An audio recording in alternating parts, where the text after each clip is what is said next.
There you go. Okay.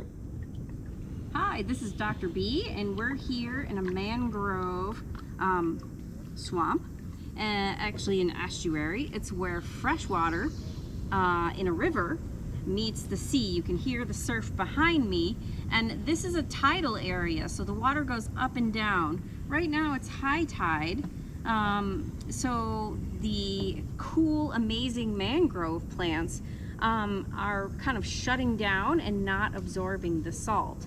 And once the tide goes down, they'll use their roots to absorb nutrients that aren't in the salt.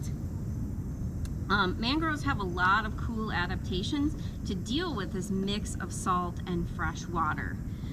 They're a great place for baby animals. Crabs, fish live in here, monkeys live in here, lots of birds live in here. It's basically a nice little cradle for life. And the reason the mangroves can survive in this place, this mix of fresh and salt water, and be this nice buffer, this sponge, is they can deal with the salt. This leaf right here has kind of a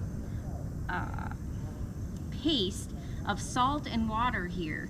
The leaves can kind of excrete the salt that they absorb. They absorb too much salt from the salt water, and so they excrete it on the front of the leaf. You can see the back of the leaf is dry. If I lick this leaf, it tastes pretty salty, like a chip. It's the plant's ability to get rid of salt that allows them to live here. And this plant is a little bit different. This is a white mangrove. There's little dots here. If you hold it up to the light, you can see the little dots, and those are the glands that this leaf used to get rid of the salt. Another cool adaptation is the seed pods. This is a red mangrove seed pod, and it will float like this, and roots will come out.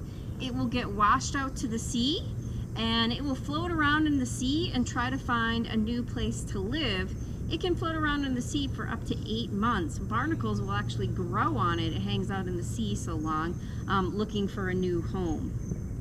The tea mangroves, tea like the tea that you drink, I don't know why they're called that, they have a different seed pod adaptation. Here's the seed pod. Eventually will fall, and then this will come out. Once this falls off, this will sink, and roots will come out here, and the tree trunk will come out here. This is the food for the developing tree embryo. It grows in this pod, and for a while it'll float around and feed this pod through this. The pod will feed the seed through this umbilical cord. So there's a lot of cool adaptations here in the mangroves, and the mangroves are really important to coastal areas because they absorb the force of storms. All these roots behind me are a great buffer. They slow down the water and they protect the coastline. So there are mangroves all over the world, and they're very important for us to protect from shrimp farming and development because they protect the coastline from storms, and they also are a nursery for the fish that people eat and the crabs and other things that we like to eat, and they're also great for just holding food for all the biodiversity here in Costa Rica. So this is Dr. B signing off from Mangroves in Costa Rica.